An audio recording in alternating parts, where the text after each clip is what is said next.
Was that your last time doing radio? Was at Mm-hmm. San Paul or Cal Poly Slow? Mm-hmm. Wow. Yeah. So it's been a minute. Yeah.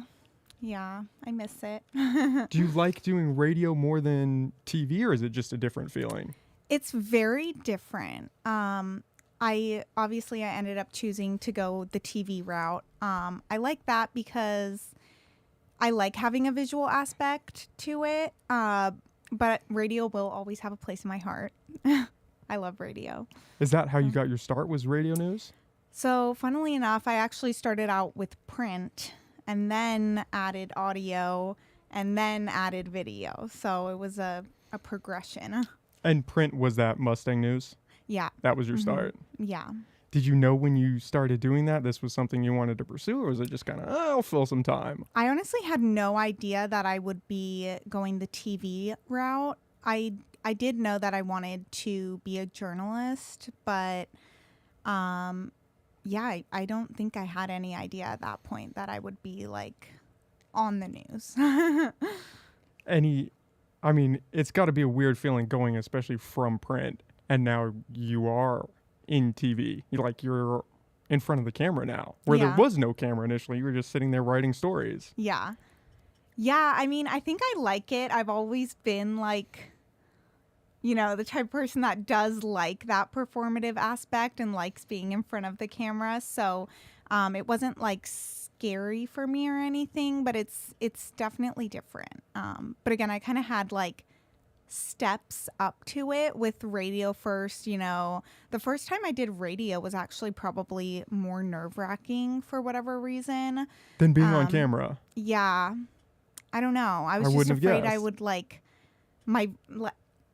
trip up my words, or because with print everything's like it gets edited and everything's very polished before it is published, and then with radio you're just on the air, and same with TV, but at that point I was kind of used to it from radio. So Yeah, at least with print you can kind of dial in what you're going to say and Yeah. rework it and figure out, okay, Mhm. this doesn't quite sound how I want it to sound, so I'm going to move this around. yeah. Once radio, it's out there. Did you guys Yeah. do heavy editing with that? I mean, would you pre-record and then... No, so all of our newscasts were live, even during COVID. So yeah, no editing. It's kind of, you're almost thrown to the wolves, right? You're doing it. Yeah. And that started during COVID? Is that when you got introduced to radio? Yes. So I think I applied for the job right before COVID and then ended up doing it during COVID.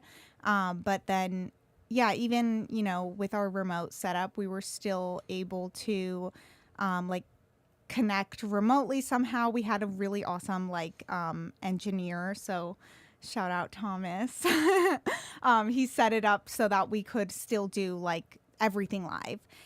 So yeah, it obviously wasn't the same as being in the studio, but I still loved doing it that way. And then, we were able to come back and do it in the studio.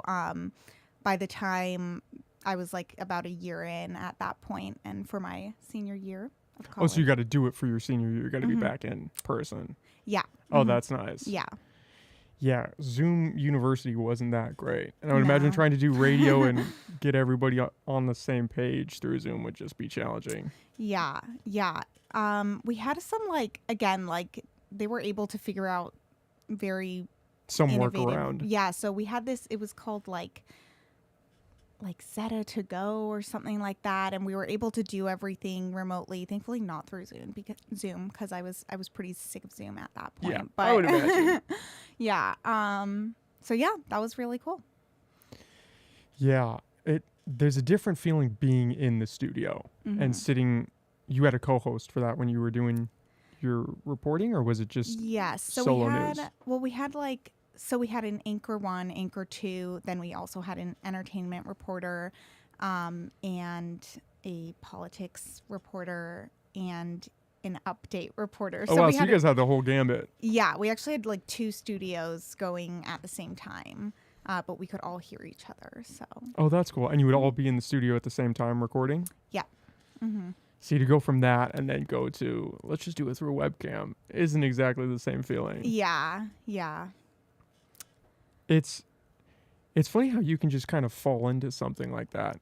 And so you start out with print and then you're like, okay, let's try this radio thing. Yeah. And then now you're in front of the camera. Yeah. Do you have aspirations to anchor? I know you're in the multimedia journalism role right now, right? Yeah.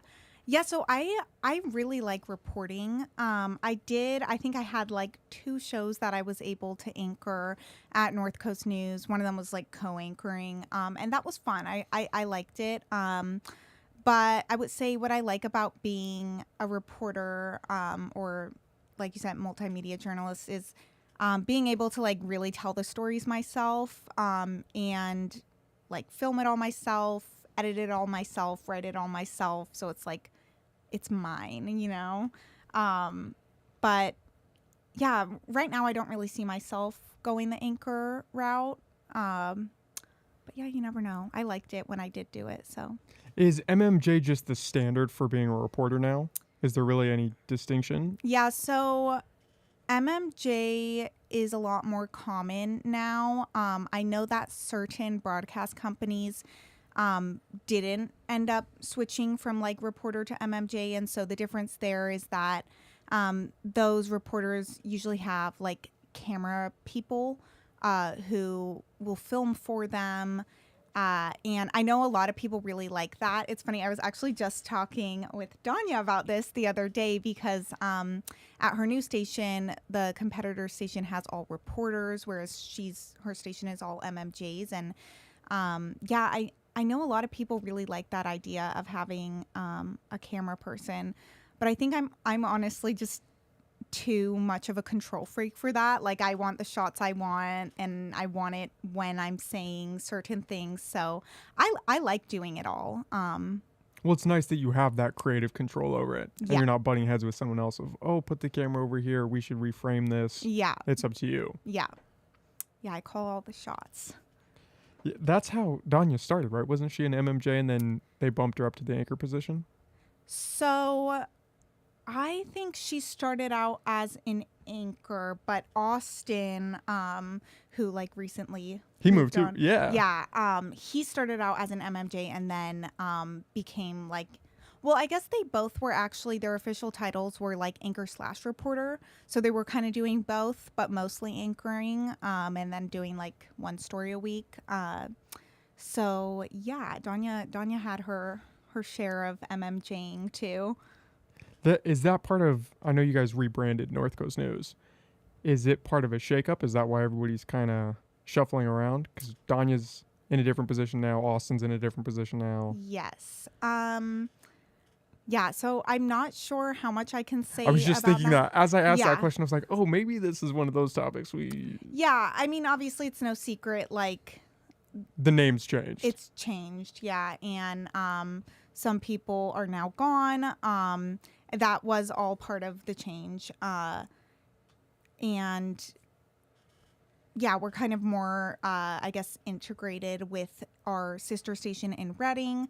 So a lot of the like production is done out of there.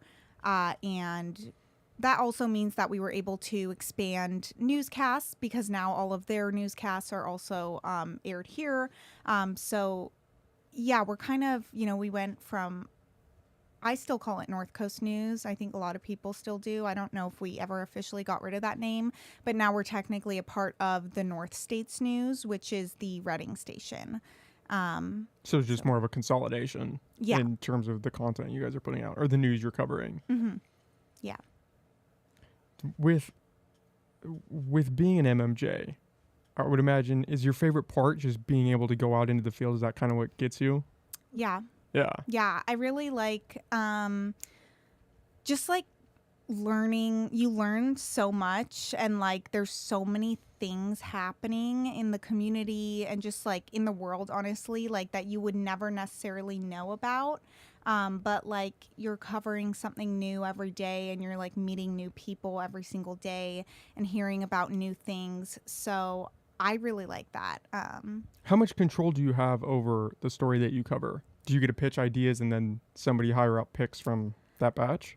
I mean, honestly, I pretty much pitch them or I pitch like one idea and they say, sounds good. Sometimes like this has not happened in a while. Maybe it's happened once or twice. Sometimes it's a bad idea, and they'll say, maybe like, what about this one? But pretty much I always get to choose my own stories. So I guess that's a good sign that you're picking good stories, right? I Somebody's guess like, oh, so, maybe yeah. we need to have somebody pitch the stories for you. Yeah. Like, let's change the direction. Yeah. Is there a limit in your scope as to, I know you guys do a lot of just central news like Reading and like us. Mm-hmm. Can you go a little more broad and tie into national stories if you want, or as long as they're reference to what's going on here? Yeah, so I would say the rule of thumb is if there is some kind of news peg or like localization that makes it relevant to the community, you can cover it. It's basically, we're serving the community, so it goes back to like, why would the community care about this? And if it is something that they would care about and it has like local, some way to tie it back in. Yeah, then yeah. But I think just because we do have a small team, a lot of times I do end up covering more just local news because someone's got to cover it. What is your turnaround time with a story? I know we were talking about it a little off air. Mm-hmm. So you guys are pitching in the morning, you're producing the actual show at night. Yes. Are you going day to day news stories? Mm-hmm. Each day is a news story. Each day is one news story, yeah. And what happens if you're starting a story and you're like, oh, this is not going to be great? Can you turn it around? Yeah, that has happened for sure. Sometimes sources won't get back to you. Or that seems to be the big one, is trying to get a source to cooperate and get in touch. Because I fully understand, like, it is hard, when somebody's reaching out to you the day of and they want to do it that day, and you probably have a bunch of things already on your schedule for that day. But unfortunately, I can't reach out any earlier unless it's like a pre-planned story. And so sometimes it just doesn't work out where they're like, I'm actually working until, 5 and your story's at 6, whatever. So, then usually I like to have a couple like kind of backup ideas, and then I can switch to one of those. Or obviously before that, I'll see about like who else can I interview for this story. But sometimes you really like need that source, so it's just better to push it to another day. And swap in another one just because of time. Yeah, but it definitely does happen. So yeah, that could get a little hectic. Especially if you're going out to shoot at a location. Is that happening right before you're turning it in? Or is that earlier in the day? Usually earlier in the day. I try to get my interviews done first because that's always kind of the trickiest part. And then getting B-roll, I can kind of do whenever. But I like to have it obviously before I sit down and edit everything so that I can edit with it. But yeah, then the last thing I do is edit it all together, and then I go back to whatever location like for my live shot. So the day turnaround kind of stresses me out hearing about that. I mean, because doing this, the workload's so much lighter, but if I had to turn this around in a day, I'd be pulling my hair out. I'd get a little stressed. Yeah, it was definitely harder to get used to in the beginning because I did do like college newscasts, but those we had a week to turn a story, which obviously we were also like full-time students. So it was a little different, but I did struggle with that more so in the beginning, trying to get those stories done. But I would say too, like once you've been here a while, more people and it's easier to reach out and you kind of know what's happening in the community. So that makes it easier too. But yeah, sometimes it doesn't work out. The good thing about the day turn and this kind of like, I guess, system for work is if, and this doesn't happen frequently, but if a story just simply does not work out at all and neither does the backup story, then it doesn't happen and it's done and you have a new story pitch for the next day. So it's not like you're ever like really behind on work or anything like that. So I like that. Was that the hardest adjustment coming into this medium, was the quick turnaround pace? In terms of the medium, probably. The other thing is just being like very aware of yourself, especially coming from radio where, you know, you can hear my voice, but I don't have to worry about what faces I'm making or if I'm like, you know, swirling around in my chair. I do that a lot. Like if I'm at the anchor desk, I have to like try not to do that. But yeah, just like remembering that everything I'm doing is being captured on camera. So that too. Yeah, I would imagine they frown if you're fidgeting there while you're reporting the news. That probably wouldn't be the best optics. Yeah. Yeah. So that is one of the nice things about radio is, again, we were talking about that. You're just talking. So as long as that pans out, you don't have to be presentable. You can show up in sweats. You can show up however you want. Sit there. You could be lounging in your chair and you're just talking into the mic. And then you're done. Yeah. I did Friday mornings my senior year, and I would always show up in sweats with an iced Starbucks. So that was my thing, and no one knew. But I like, you know, I also like, you know, getting to kind of like dress nice and, you know, do my hair and makeup before live shots. It just like, it goes back to that kind of like performative aspect that I like. It reminds me of like, you know, like doing like school plays, that kind of thing where every night it's like, okay, it's showtime.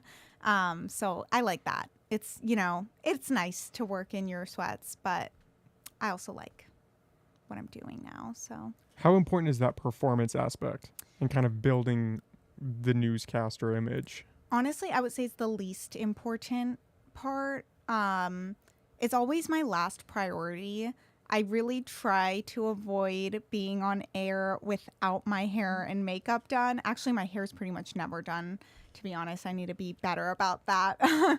But it does happen because I will always prioritize like the story over how I look. That's probably a good thing. Yeah. I mean, if you had to prioritize one, it'd probably be the story, right? Yeah. Yeah. Do they have standards for you guys? Obviously, you have to show up semi-presentable, right? Mm-hmm. We do have like, it's not a super strict dress code. But yeah, we have a general dress code. And yeah, there isn't really like a makeup code or a hair code or anything like that. Obviously, like I said, I usually just brush my hair before the show. Sometimes I try to curl it or do something with it, but a lot of times I don't have time. So that's never been an issue. Like nobody's ever said to me, Sophie, you got to start curling your hair. And same thing with makeup. We do have like kind of like corporate wide like makeup tutorials that you can sign up for if you want to. So if you don't know how to do makeup, you have that option, but it's not like a requirement or anything. Are those like in person they're teaching you how to do it, or is that like it's a YouTube based thing? I think, and I could be wrong, I think it's like a live like Zoom webinar type thing where they're like doing their makeup with you. So I've never joined any of them, but I think that's what it is. It probably gets more intense the higher up you go, right? I mean, if you're an anchor for some national news program, they're probably like, okay, we've got your stylist. They're going to dial you in. They're going to figure everything out. You just show up. Mm-hmm. They're going to get you ready. Yeah. Is that, I know, I've heard that our market is kind of a transitory market in that sense where people come here, get their sea legs, and then they can kind of branch out a little bit. Does that track? Yeah, I would definitely say so. For like on air people, that seems to be kind of a pattern. I think with like behind the scenes production people, you can kind of do that wherever, you know? So I've noticed those types of people who are working in like producer or director roles tend to move around less, but definitely, especially for like reporters and anchors,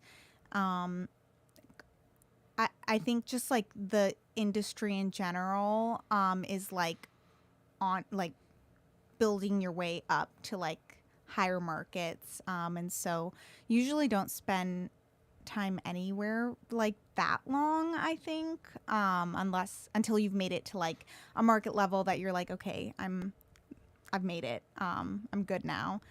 So yeah, I would say that's true. Yeah. Is it market level in terms of pay or in terms of access to stories that you can produce? I'd imagine it's probably both, right? Yeah. So I don't know exactly the like formula for how they rank TV markets, but definitely has to do with like audience size. So, like LA is a huge market. It's number 2 because there's a big population and it's like a world-class city. So there's a lot of viewership there. And just a lot of news going on. Yeah, exactly. I mean, compared to our market, how definitely. often are things really changing? Yeah. Where you'd be like, breaking news. Yeah. Yeah. So there's that. And then I think, when you are in higher markets, it usually does come with a pay bump. But which doesn't hurt, but no. What about the investigative journalist route? Is that pretty common for people that want to stay in the field reporters? That's the direction they lean? So I usually think of investigative as being more print focused. And I know there are investigative broadcast journalists. But I think just, with the 24 news cycle and like, TV news day turn, like what we were talking about, it's a little bit less common just because, we're trying to like fill those newscasts each day. And it's usually like maybe something you're working on the side, or it's for like a specific project or something if you're really trying to investigate and have a more long form story. So. Well, the depth would pose a challenge, right? Yeah. Trying to get, if you were trying to uncover something or really figure out what's going on, having such a short turnaround would be incredibly challenging. You couldn't do it in a day, really. But yeah, I think that's probably also something that maybe like at the higher levels they're able to do because they have more staffing and, a reporter doesn't necessarily have to cover a news story every day because there's other people doing that. So, yeah. You said the 24-hour news cycle. Does it feel like that is shrinking in this TikTok age where just everything is out there all the time and it's constantly being updated? Yeah.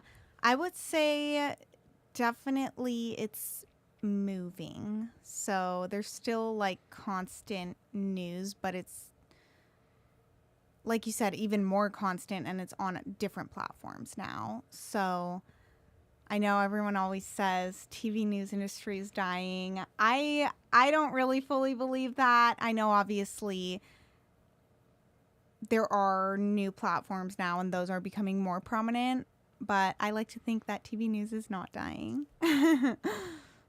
Well, it's challenging because I feel like every time I scroll Twitter, every time you refresh, it's new news. It's something else is happening, regardless of where it is in the world. It's just constantly at your fingertips, and it's out there.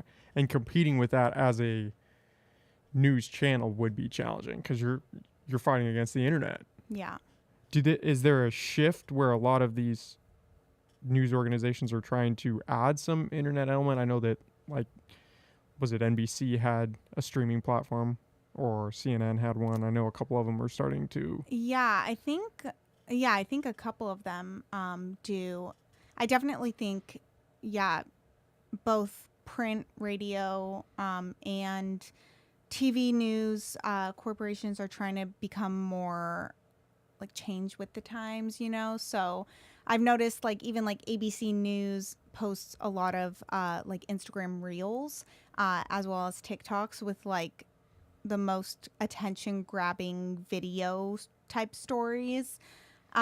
So definitely, a lot of groups are trying to change with the times and make sure that they're staying relevant.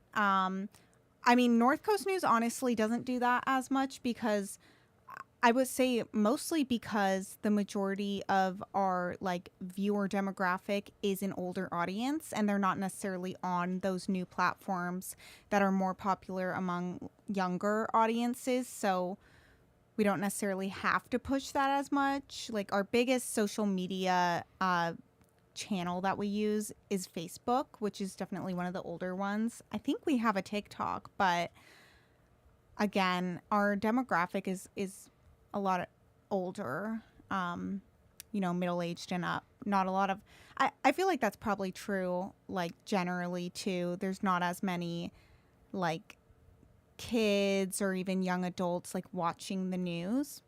And that's just, changes with the times.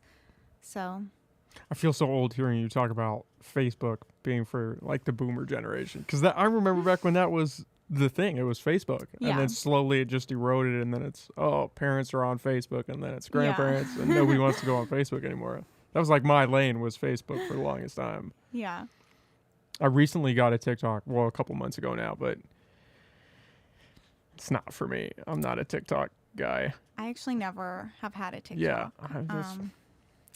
Yeah. We'll see. I know a lot of reporters like to use TikTok to like grow their platforms, and so that's something that like maybe I'll do in the future, but I honestly just have had no desire to get a TikTok. That's how I was for the longest time. Yeah. And then because of the podcast, it just seemed like that was the next step or a step that should be taken. But the whole data thing and everything that it's tied to freaks me out. And so I didn't for the longest time. Yeah, that was definitely part of it for me too.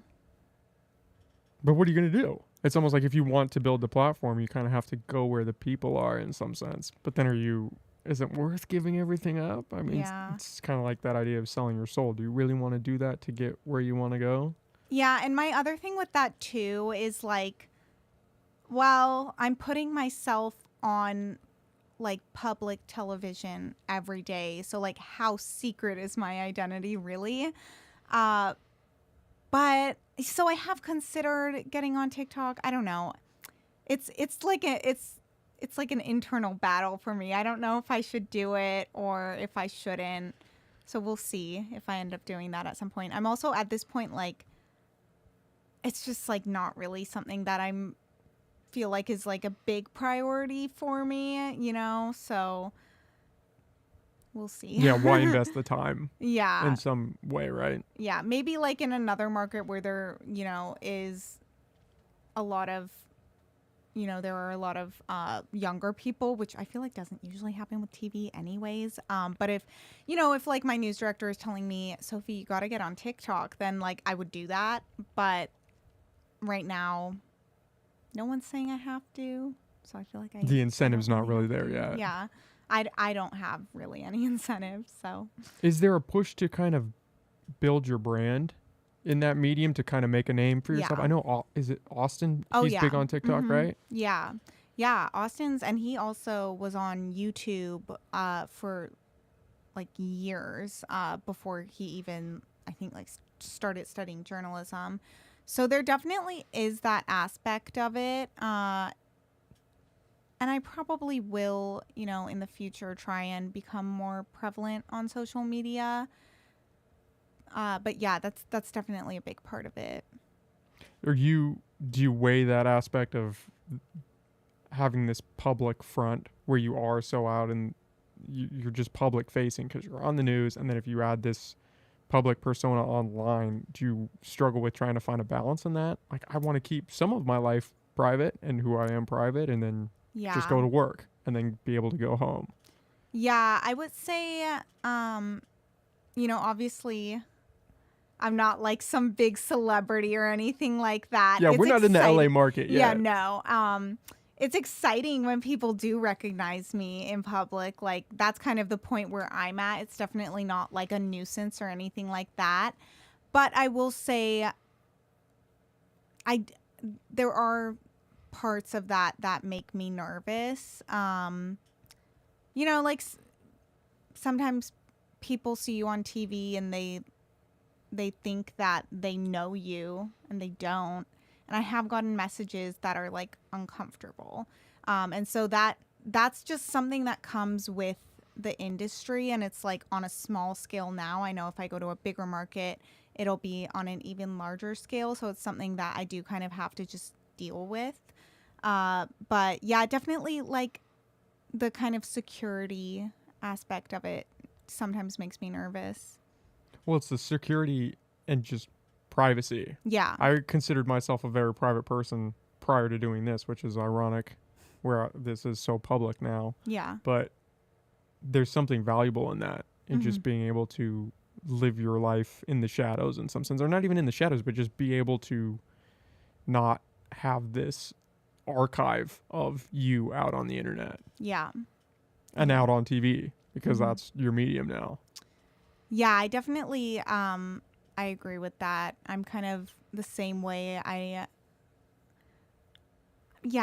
Just more of a private person, I would say. So it's takes some getting used to, for sure. The recognition, I mean, it's hard because people see you and they're like, oh, I've got a story I could tell her, and then it probably doesn't amount to much and they're just trying to talk to you. Yeah, I would say honestly, the majority of the time that people do stop me, which again is not very frequent, but when they do, like, it's usually just people are really nice and they tell me like, oh, I watch you every night, like, I love your stories, you're doing great, that kind of thing. So usually it's very friendly and nice. I'm trying to think if anyone's ever tried to like pitch a story to me in public. I don't know if that's actually ever happened to me. But yeah, for the most part, like it's very positive. They're good experiences, good run-ins.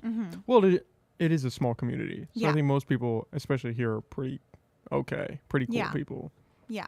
But if you were in like an LA market and you've just inundated with all of these people, what percentage of those people are just weird and off people? Yeah. It's not zero. No. Yeah. And there are, and in any place, there's going to be people that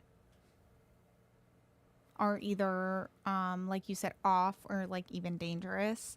So yeah, definitely just have to be careful wherever you go. 'Cause like that, being recognizable does slightly elevate whatever chances there are of uncomfortable run-ins. Yeah. I wonder how much of that just is the connection aspect.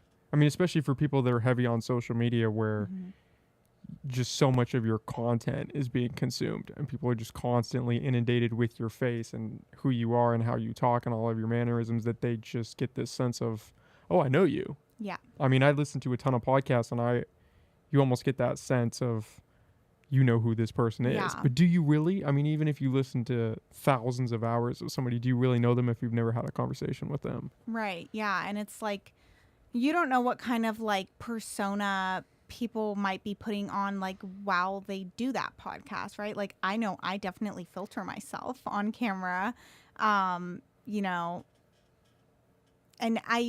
I'm probably friendlier in person too when I'm talking to sources than I might be just like around my friends and family, and more polite. So you're definitely like putting out like the best version of yourself. So no matter what, it's going to be a little filtered and different from what that person is actually like.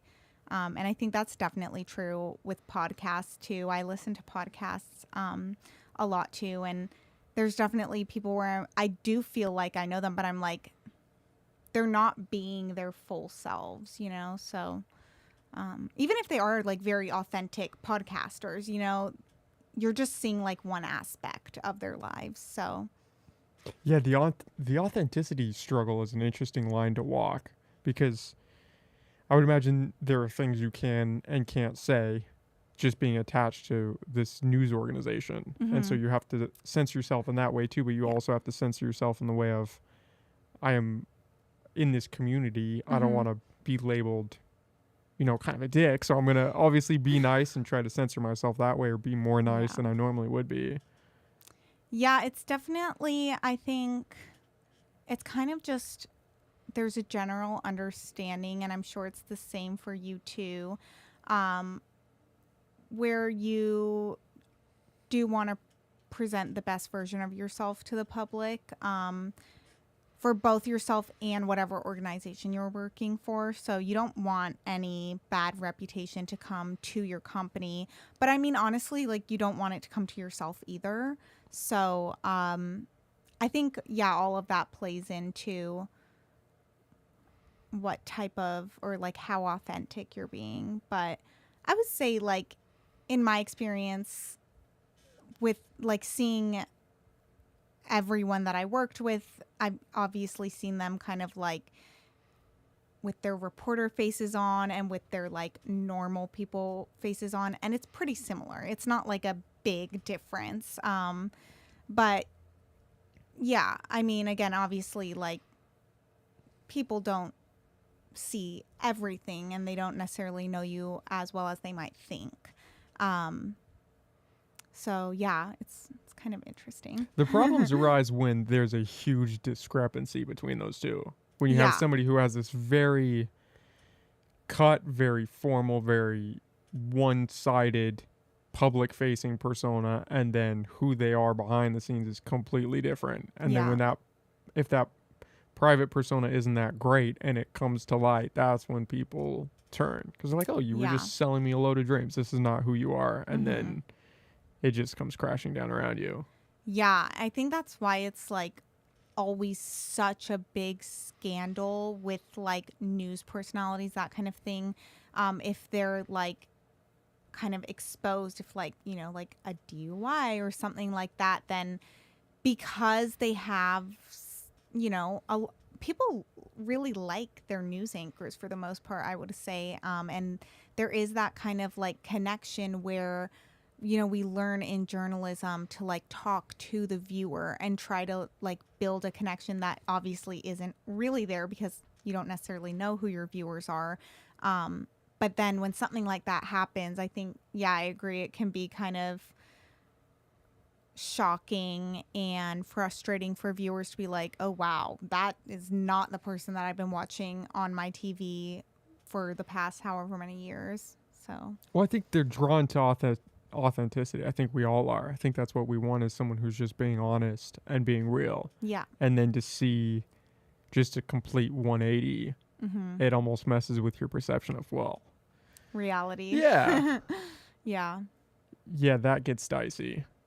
But I mean, the problem is you almost never know until you know. Like until that moment strikes when, you know, you actually see who this person is. How else do you know? If they're molding this public persona, and arguably to get to these higher echelons of positions, that might take place more often, or they might be more adept, those that do go down that path, at hiding who they really are if it's not that great. Yeah.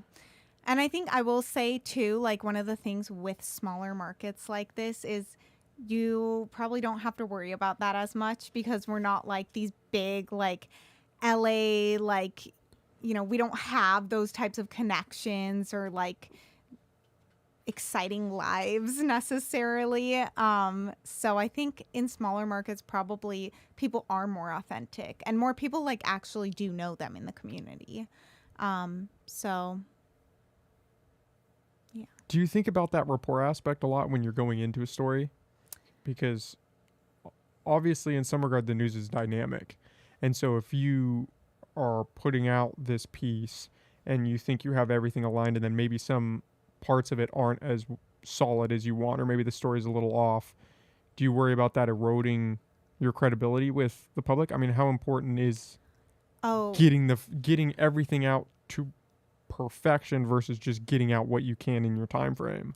For me, credibility is super important. And I would say that's true for a lot of journalists, accuracy and credibility. I would rather not have information that might be kind of iffy and have it be more of a boring story personally.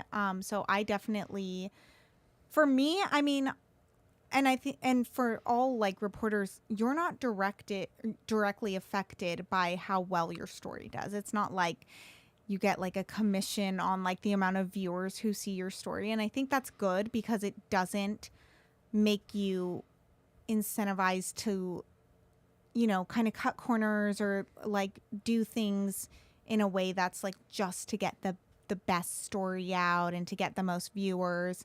I just try to do the story as best as I can. And yeah, I think there's just, especially in today's day and age, journalists really don't want to be seen as uncredible, or biased or, you know, any of that kind of thing. So I try hard to avoid that.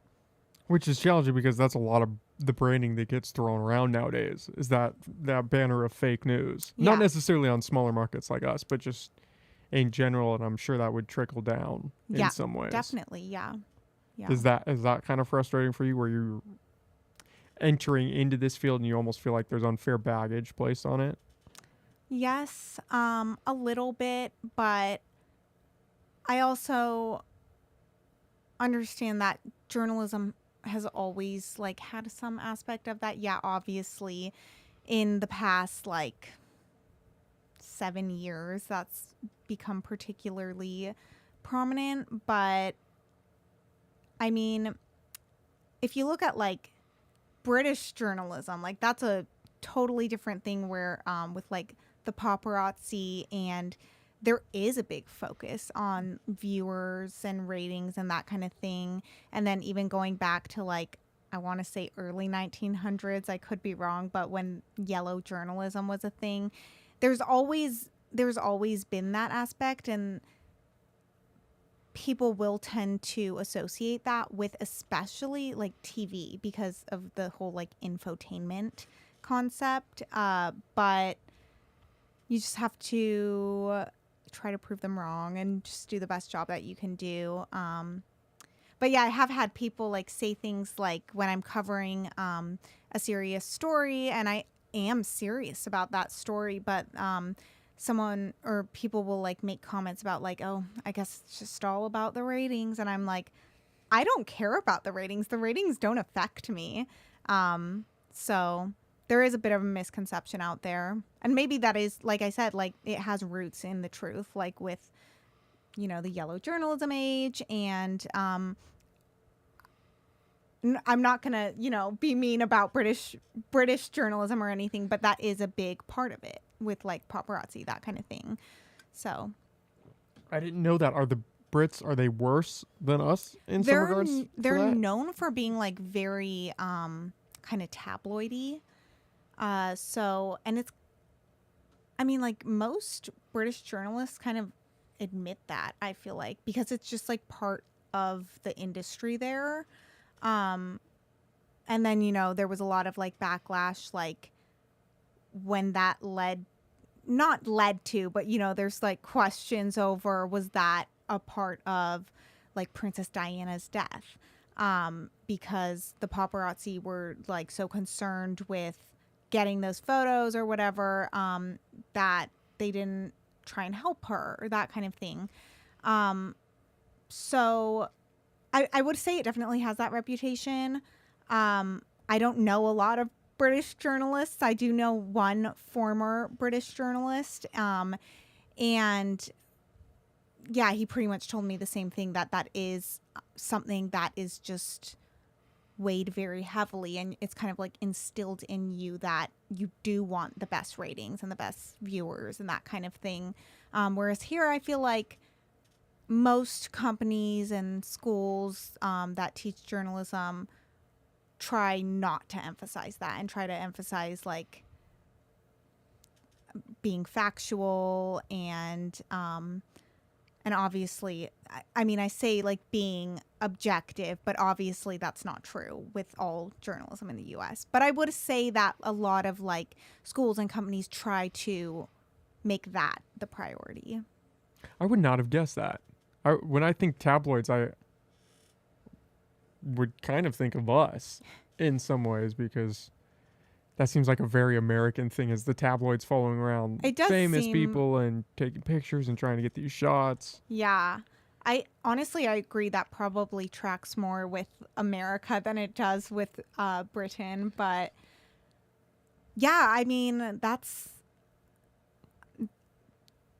what I kind of know of, British journalism.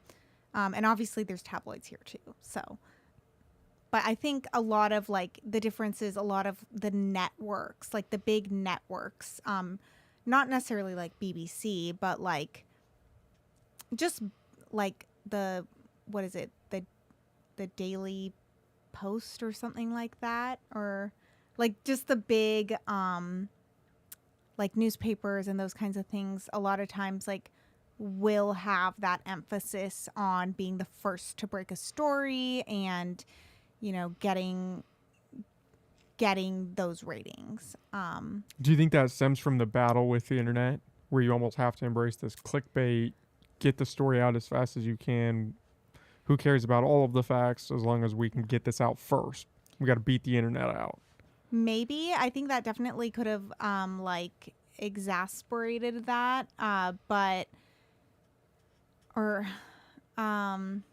or accelerated it, I guess. But I know that it's been going on like long before then too. Like even just like, obviously I was not around and I was not in Britain when this was happening, but like just like I do watch a lot of and like listen to a lot of like kind of historical based things about that, and like even like in The Crown. I don't know if you've seen The Crown. It's about, do you know I haven't that seen show? it. No, but I've heard that it's good. I think Yeah. if it's the show I'm thinking, it's about the royals. Yeah.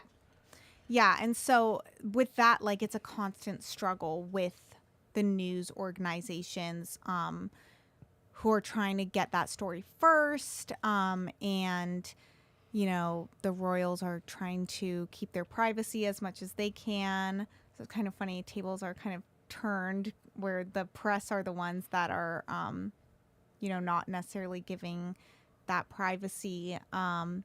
But yeah, it's definitely in the, they try to keep it quiet, and it's just, yeah, I think it's been a big issue, particularly like with the royal family. But then that also like goes back to, accountability and like the fourth estate, where it's like, all right, well, someone needs to keep these people in check. So there's definitely two sides to it. That balance of power is what worries me a little bit today, as it feels like these higher news organizations, these conglomerates, are almost buddy buddy with the people in power. And that's Yeah. like, if you're so closely attached to them, are you willing to go the distance? Are you willing to hold their feet to the fire to the Yeah. extent that it needs to be, or doesn't, depending on the story? But it's harder to report on your friends Yeah. than it is a stranger who you can be a little more impartial to. Yeah, and I think that's also where this idea of like certain agendas, that some like news personalities or journalists do have certain agendas that they're trying to push, which is true. They're like, that's undeniable. There are journalists out there who are only looking at one side of the story.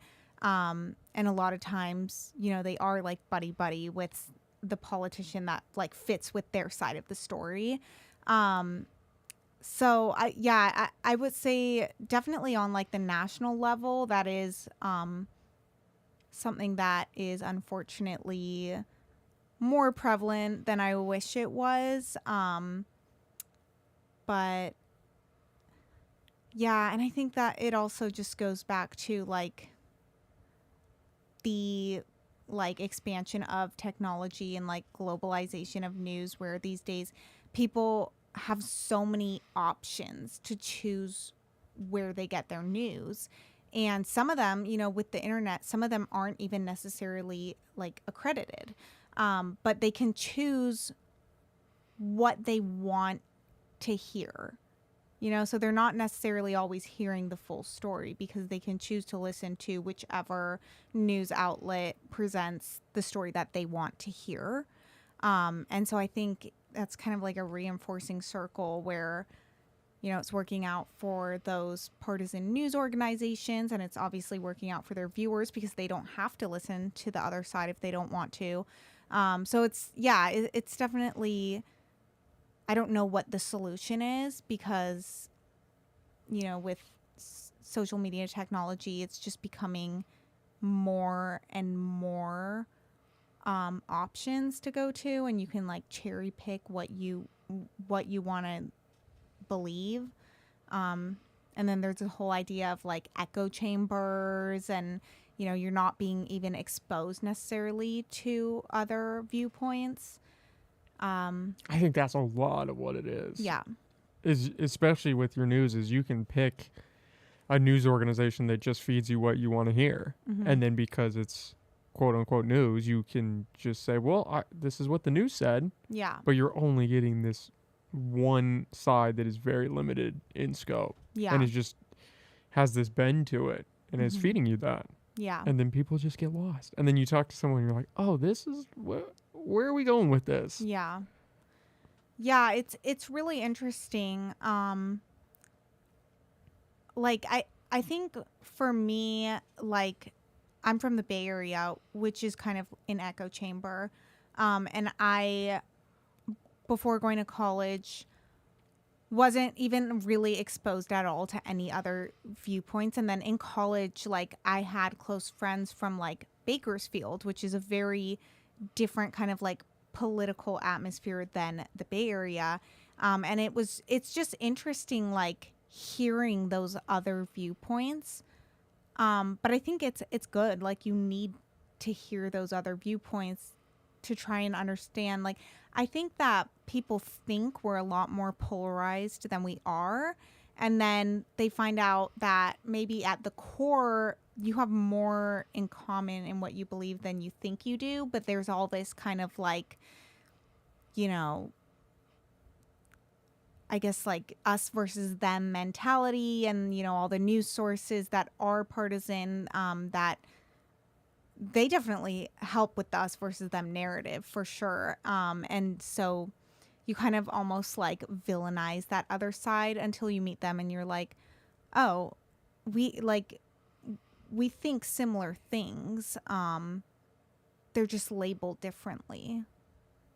But you have to go the extra mile and actually talk to somebody that's out of your echo chamber. And that's where I wonder if that's the disconnect, is because obviously you want to have friends that you're aligned with somewhat in your views.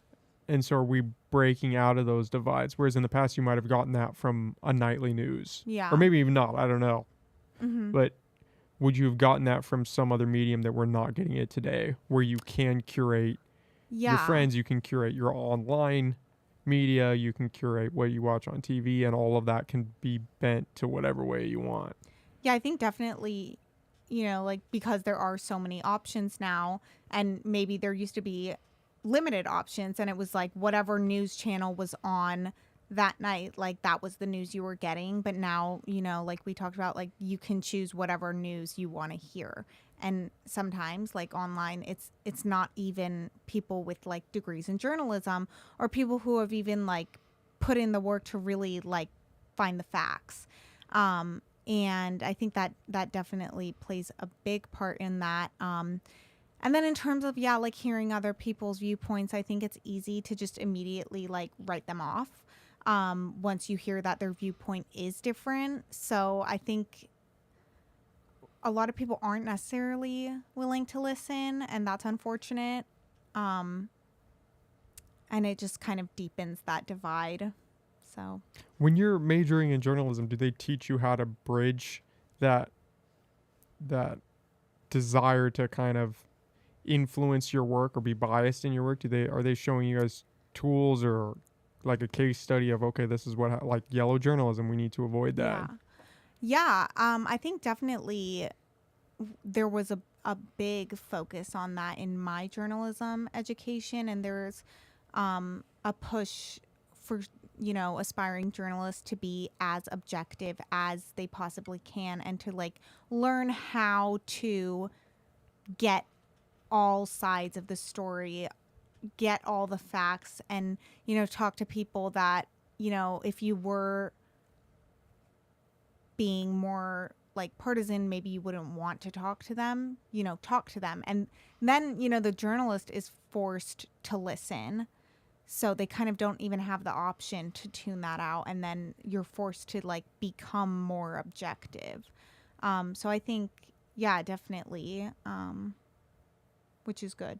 So, yeah, I think it's definitely good, right? The interesting part is how did we get where we are?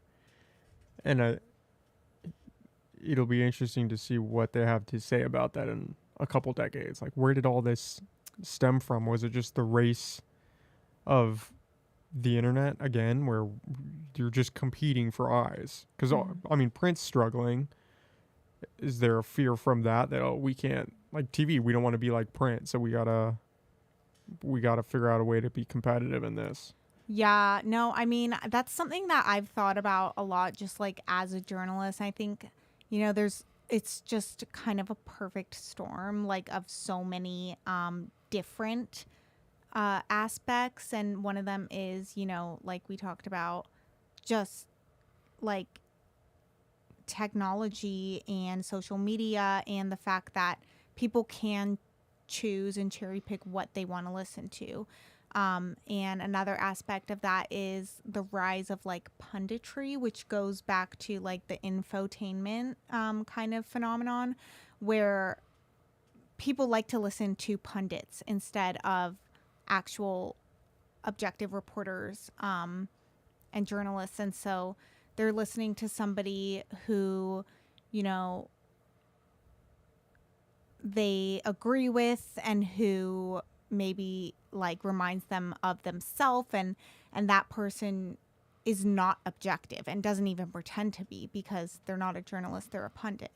And that's just become more popular, and like those do get high ratings. And so I think that's another kind of side of it, where the entertainment aspect does shift the new, or like quote unquote news that's put out there. Well, it's hard because that line gets blurred, where it's that fake news thing blurred with entertainment. Where are we just watching a reality show? What is playing out in front of us? And it's just, obviously real journalism takes more time than just commentating or being, especially like a political pundit. You don't have to have any real facts. You can just speak, well, this is my interpretation of what's happening, and I think this is the direction we're going, and these are the problems, and these are my facts, and you could just put that out there. Yeah. Which I am pro in some sense, because a lot of what I do here is just talk out of my ass for the most part, but I try to not skew any which way. Yeah, I think the kind of trouble lies where people aren't able to distinguish that, that is someone's opinions. And yeah, it can be entertaining to watch people share their opinions. And am I allowed to swear on this? Oh yeah. Okay. Yeah, you can say whatever you want. And like, I guess like shit talk, whatever, or whoever they want to. But then like distinguishing that from actual like reporting of facts. Like you said, it's been blurred. And a lot of times now, like networks that present news also present, political pundits who just, it's confused, and they're in like the same setting as like the anchors are. And so I think it's hard for the viewers to make that distinction when it's not even clearly being made necessarily like in production of it. Well, and it's hard to invest time to figure out what the truth is in an article. If you're just scrolling through the headlines, which I'm guilty of a lot of the time too, and you're just catching these highlights or these clickbait titles, and you're like, oh, this is the news, this is the article, and you don't invest in time to actually read the whole thing and then get to the bottom where it says, oh, this is not fully how they painted it out to be. It's almost the exact opposite of what's in the headline, but the headline gets you in there. And if you don't read it, you wouldn't know. You would just go off the headline. Yeah, definitely. And I think even like people don't necessarily even want to read from different sources, or like read maybe multiple different versions of the same story so they can get like different takes on it. People just want to read sometimes what they want to hear, or, you know, people are busy and they just don't have the time. They don't have the time to read this. But, you know, sometimes that does mean that you are getting a skewed view. Or there's a paywall. I can't tell you the number of times I've clicked on a New York Times article and then there's a paywall. And I don't want to obviously pay with the $5 or whatever it is, so I just keep scrolling. But that headline sticks in the back of my head. Yeah. And I've pulled it out, you know, on podcasts or in conversations before, only to find out a week later, oh, that's not true. Yeah. And you're like, oh crap, I was aligned with it, now that moment's passed. Yeah. And especially sharing something, you know, if you share a tweet, you can go back and kind of delete it. But if you put out a podcast or put out a post that would be on the news or something, it's kind of hard to go back and correct that. And then how many people are going to see that correction of, oh, this isn't what it was made out to be. Yeah, definitely. Especially when people have already had the time to kind of like form their opinions on that. A lot of times at that point, they're much less inclined to even believe the correction. Their mind's already made up. Yeah. I've got my story. I'm good. We can just keep proceeding with this. Yeah. That's got to be the biggest challenge, is that the correcting of something that was published, I would imagine, is that once you put it out there, you got this initial batch of people that saw it, but how many of those same people are going to see the correction? Yeah.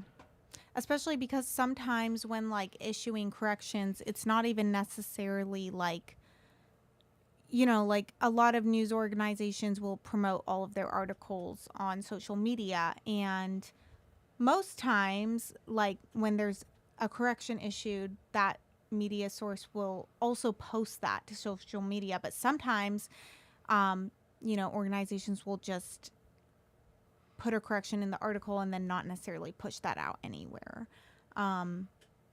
And you know, then you see the article and you're like, oh, I already read that. You're not going to click on it again and necessarily even see that there was a correction. So that's another thing, that news sources have to be vigilant about, is like, even though sometimes it can be like kind of embarrassing if you made it a mistake, obviously you have that responsibility and obligation to make sure that people are being informed correctly. And to let them know, like, sorry, that was not true. Do you think that's what holds a lot of people back, is the embarrassment of, I was wrong? Maybe, yeah. Because it seems like in day-to-day conversations, that's a big factor, right? You don't want to be the one that's wrong. Yeah. And so you almost have to dig in your heels even more. Because if I'm wrong, what does that mean?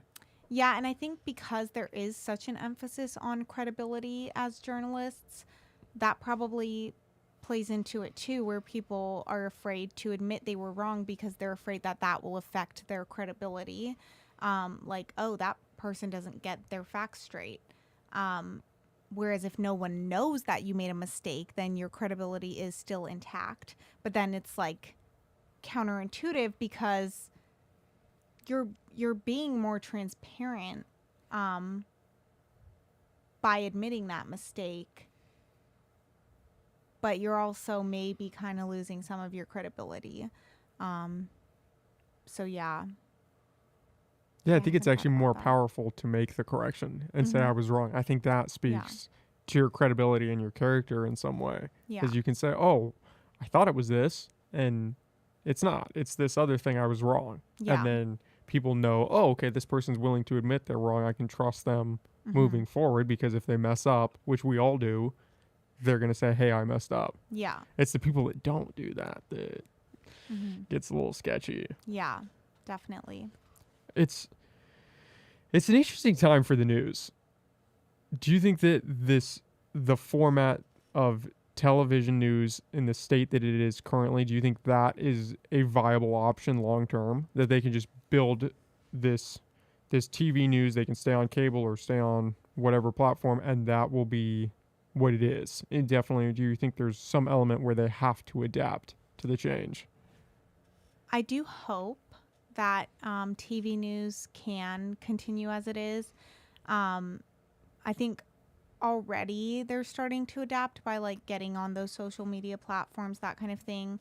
One thing that I think is good about TV news, even though obviously you do see some like partisanship in it, there's a limited amount of networks and there's a limited amount of airwaves. So when it comes to TV news, there are standards that need to be upheld. You can't just go and write or say whatever you want. Sometimes people do, but then there's repercussions for that. They get in trouble, they get fired. Whereas online, anyone can say anything they want without any consequences. And so I appreciate the fact that TV news, is somewhat monitored. Like we have to comply with FCC guidelines and we're using government airwaves. So there is a certain structure to it. That's one of the things that kind of bums me out about radio is the guidelines, the things you can't say, the format a little bit too, but mainly just the restrictions on what is and what isn't allowed. Mm-hmm. Do you think that it's almost necessary in some regard to kind of keep that structure? I totally understand the viewpoint behind it, which is that, during certain hours of the day, you shouldn't be swearing because during those hours of the day, there could be children listening, that kind of thing. And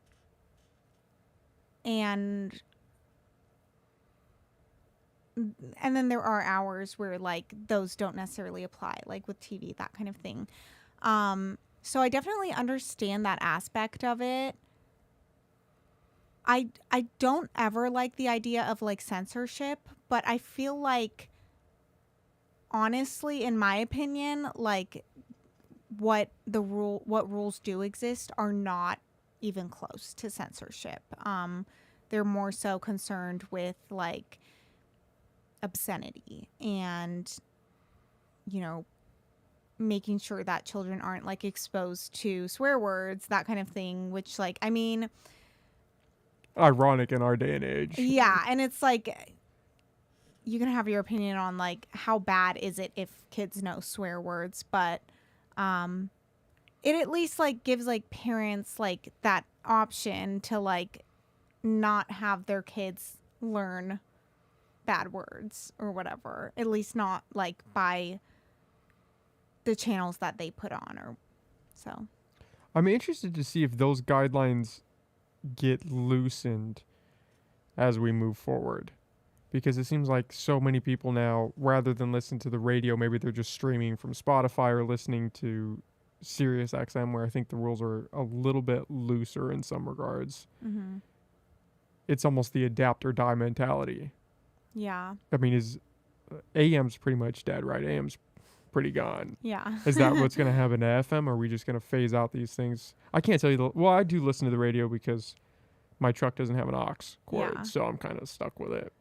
But I have a lot of friends who do, and they're never listening to the radio. Yeah. It's always they just hook up their phone, or somebody's playing Bluetooth something, or we're listening to some YouTube show or something. Yeah. I don't know. Again, I hope radio stays around. I love radio, and because I have, in my current car that I have, like I have CarPlay, and I like listening to my own stuff and not having to listen to like ads or anything, but I also listen to the radio just because it's a different experience, like you don't know what they're going to play next, sometimes you're exposed to new music, and it's fun to listen to like the DJs and the hosts like in between, whatever songs they're playing. So I realize like that might not be as common. Like if people do have like CarPlay or Bluetooth or whatever, then they'll only want to listen to that. I would like to believe there's other people out there who like radio and will choose to listen to radio. But I don't know. Yeah, we'll see. Well, I think I'm a little biased just because I've only ever known this format. And, I mean, this is almost like shooting from the hip. Anything goes, anything flies. There's no oversight. There's no person breathing down anybody's neck saying, oh, you can't say this or you can't do this, or there's a time restriction or any of that. I mean, you could do whatever when it's on the internet. Mm-hmm. And there might be repercussions, but odds are you're probably going to be okay. It gets a little dicey when you go into copyright, but outside of that, you're pretty much safe. Yeah. But everybody that I've talked to that's done radio loves it. And they say it's great. I know a lot of people that did radio got out and want to go back because they just miss it. It's not the same doing it online. Yeah.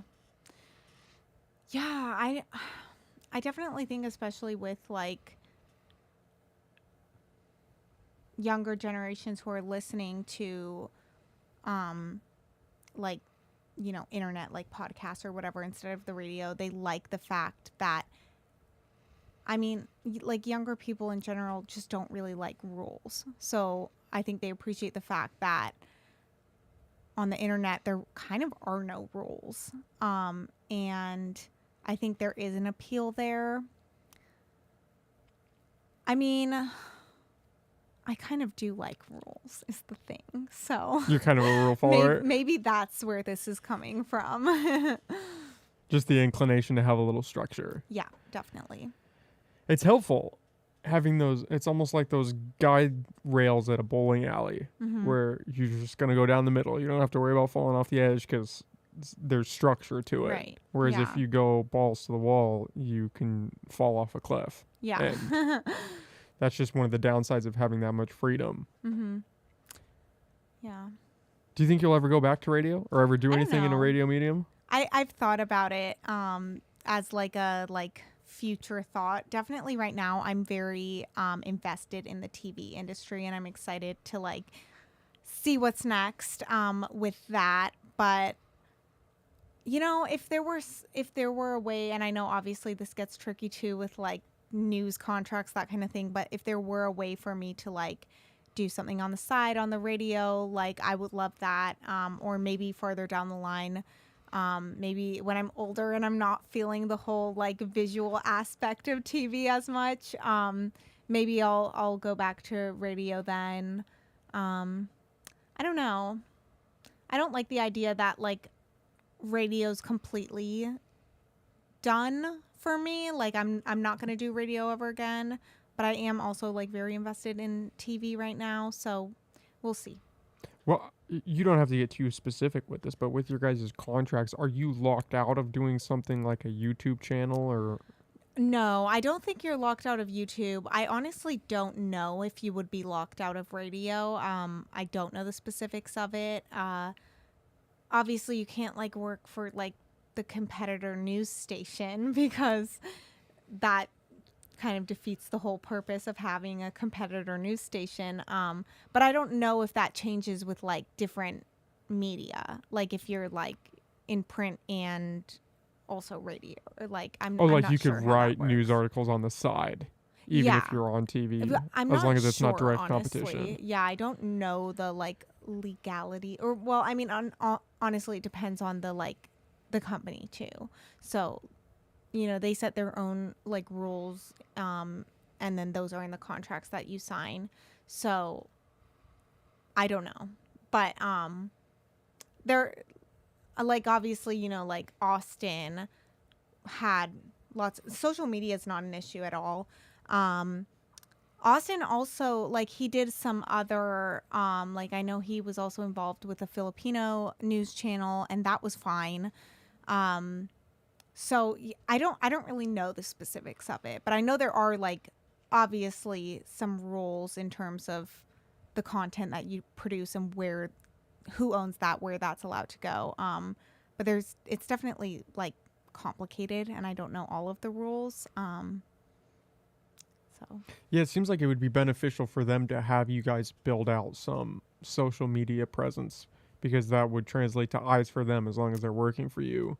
But if you were to go and start doing your own news show on YouTube, I could see that they might be a little more hesitant. Yeah, definitely. Do they monitor your content? Like, are you allowed to only post specific things on your Instagram or on your Facebook? You can post whatever. Mm-hmm. Yeah. And I think, like, obviously, like, going back to, like, the idea of, like, reputation, like, you use your own best judgment for that because you understand that like you're not only representing yourself, you're also representing, you know, your news station or whatever. And I don't think there's specific rules against anything like that, but you definitely don't want to post something that could get you in trouble and that could reflect poorly on like yourself or your company. So I remember when I was in college, or actually when I was younger, when I was in high school, the big fear was people posting things to their Instagram and then trying to get a job and their boss looking. Yeah, I don't know if that ever translated to anything. I remember that too. When I was applying to colleges, and it was like, oh, if you have any bikini pictures, take them. Scrub the internet. Instagram, yeah. I think, yeah, I don't know if that ever was a thing, and maybe it's become less of a thing now. I just think that, like, at this point, social media has become so widespread that I personally don't think colleges are, like, you know, knocking off points if you have a bikini picture on your Instagram. I don't know the process there, but I would be surprised if that was a thing. Just because it's so widespread. And I mean, like, who has the time to look up all the social media platforms of every single college applicant? Like, that would surprise me. But again, what do I know? Yeah, it would be a little tedious. I don't know where that came from, but it was huge for a while. Everyone was I was afraid freaking out. Yeah. And it just seemingly came out overnight. It was, oh, be careful what you post. You should go back through and look at everything, because if the wrong person sees this, you're never going to get a job. You're not going to get into the school you want. You're screwed. Your life's going to be over. Mm-hmm. Which for kids growing up when these things were just coming out. Yeah. I mean, the stuff I posted when I was a kid, I never really actually posted, so I kind of lucked out. But you see kids post things, and you're like, that's what you want to post? Oh, you just want that out into the ether? I think, honestly, you know, when these, like, social media platforms were first coming out and they weren't as widespread, that's probably when these, like, horror stories happened, because it was more noticeable when someone did post something, and if that was bad, it was a bigger deal because there weren't, like, millions or billions of posts coming out every single day from, you know, millions and billions of people.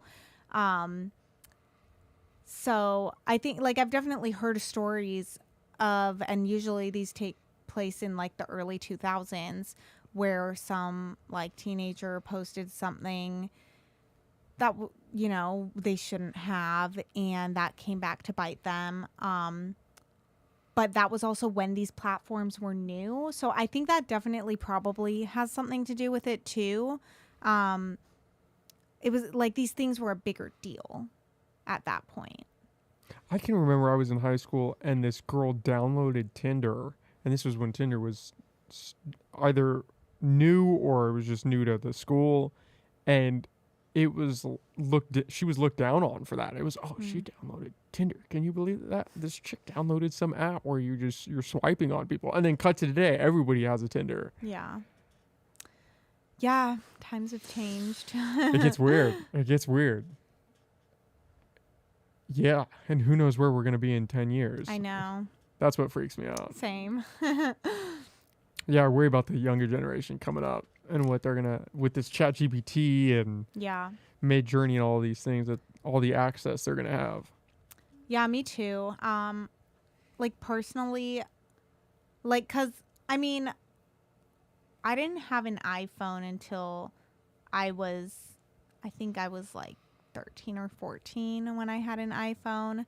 And the fact that I didn't have that growing up, like, I'm very grateful for. I know there's, like, differing opinions on this, but, like, personally, like, when I see a little kid who's, you know, out somewhere doing something, and they're on their, like, they have a big screen, like, for me, I'm not jealous at all of that. Like, I feel kind of bad for them. I like the fact that I didn't have that option. It's weird when you see the toddler plopped in front of the iPad. Yeah. And they're just intuitively just scrolling through all these things or playing Yeah. whatever game. The question is, what does that do long term? Is that any different than the generation that was plopped in front of the TV? Or I don't know what would come before that. Maybe they actually just crawled around. But what does that do long term? Do we even know what that does? What those kids are going to... I mean, I was looking into this. I don't know if it was a study or somebody was just commentating on it, but it was this post about people almost having self-inflicted ADHD because we're constantly scrolling these apps. We're switching between these apps when we're through scrolling one. We're just inundated with all of this information constantly. Yeah. And that, how many of these cases of ADHD are actually just self-imposed because we're constantly diminishing our attention span. And if we could just put down our phones and look around for 5 minutes, maybe a lot of that would kind of die down. Yeah, I definitely think like having the kind of convenience that is now available to us does make your worldview a little smaller, and I think that relates to what we were talking about earlier, where people have all these different options for like where they get their news, that kind of thing. And so they're able to have that convenience and just choose to listen to what they want to listen to.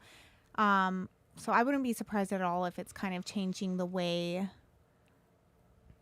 not necessarily like our brains are wired. That seems a little dramatic, but like just changing our habits and the way that we're able to like look at the world and process information.